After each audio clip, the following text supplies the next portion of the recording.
Does your RV or portable generator start and run but not make electric? Does it start and seem like it wants to run but doesn't run? Well, you might have this problem. Here we have our RV generator. It's a diesel, actually, 7,000 watt, built in here to this RV, and has a Kubota I think it's a 3-cylinder diesel. We were having an issue where it would start and sound good, but not really stay running. Well, if you have a problem like that, it might not be the engine at all, actually, and completely unrelated. Many of these generators have a feature where they will be checking for electricity, and if they're not making electricity, they might just go into a shutdown mode. In ours, we knew that was the case because there's this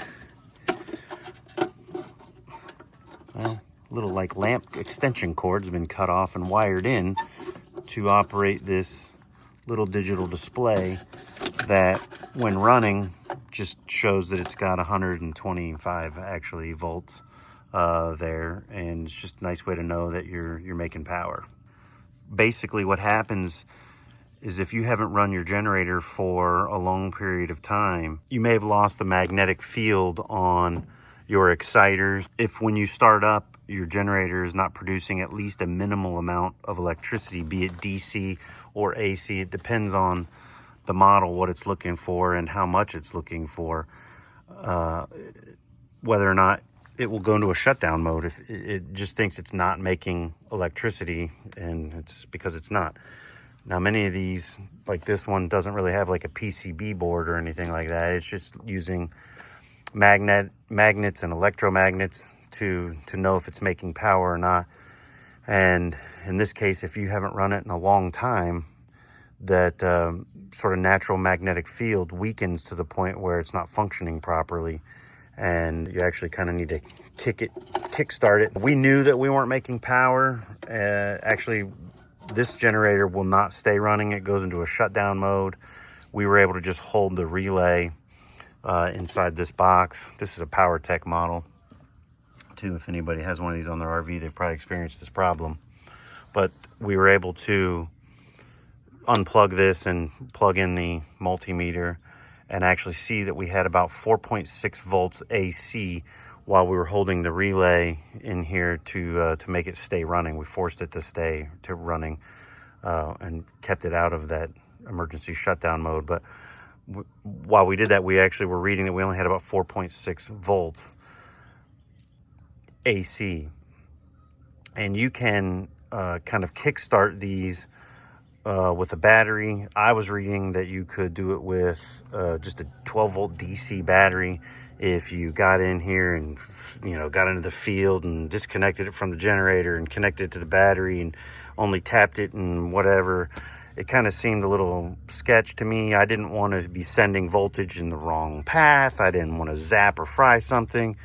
I had heard or known that if I wasn't good about keeping this thing started every week or two, that I might encounter this problem, and I had been good about it, but winter came, and being a diesel, we didn't come over and start it at any point. It was too cold. But bottom line, we had this problem, and we had to really dig ourselves out of a hole because we had not experienced it yet. So instead of running a battery and voltage and shoving it in places that might short circuit, fry, or zap something, we chose to use a drill, a big drill. I'm sure you could use a smaller drill. It might work with no problems, but this is the one we had, and this is the one we used. All right, so on ours, what we did was, this is already connected into the power, of course. We know that because it tells us when it's running. You may, if you have an outlet on your generator, you could use that.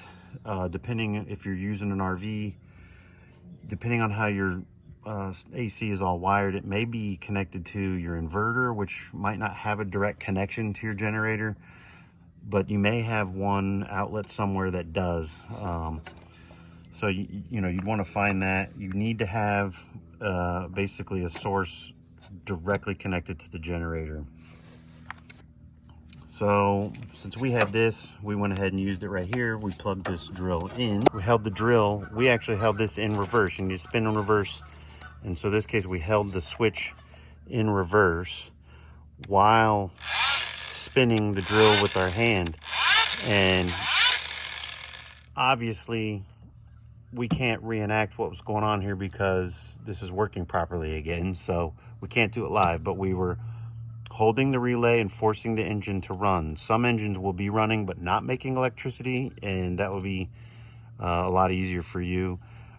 If you don't have or can't figure out the relay that you can to override that shutdown mode, you probably shouldn't be trying this.